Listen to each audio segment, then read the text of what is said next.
Hi, my name is Chloe Seidel, and my topic is how vaping affects the body. So over the past few years, vaping has gone up greatly and the rates just continue to rise. So I'm just here to inform you of the health risks that pose because of it and some ways to stop. So I'm just going to give you some background information on vaping, and that vaping is a method using a e-cigarette to produce a mist or a vapor that is inhaled and then exhaled. So a Juul consists of four main parts, and those parts consist of a cartridge, atomizer, power source, and mouthpiece. So the cartridge is where the liquid is stored before it is turned into a mist. The atomizer is the heat source, which produces the mist.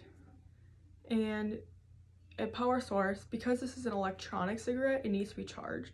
So that can be done by a battery or USB charged. And then the mouthpiece is just where you would place your mouth so the vapor could go from the Juul inside your body. Many people think that vaping is not dangerous, but it can be just as dangerous as tobacco cigarettes, if not even more dangerous.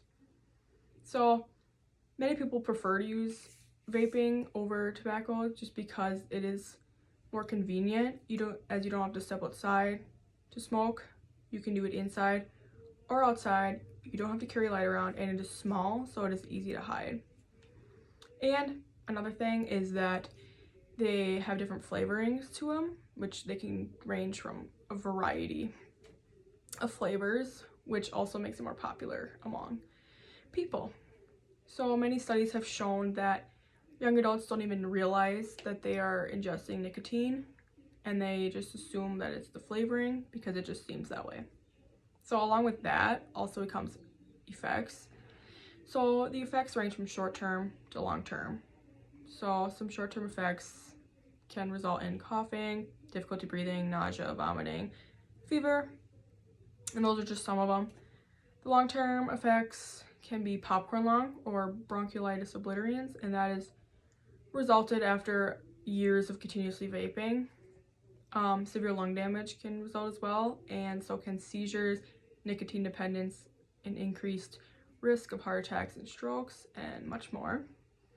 And nicotine dependence is very dangerous because it opens the gate to many serious drugs like cocaine, meth, heroin, LSD. And e-cigarettes have many unknown long-term effects just because they haven't been around for as long as tobacco, so we don't know the future in that. So some preventative methods can be just don't try it in the first place. That's the number one way to just not get hooked if you don't try it. Many individuals have admitted that the first try is when they got addicted to it, and nicotine is very difficult to quit. But if you do happen to get addicted to it, there are medications that can be prescribed to you.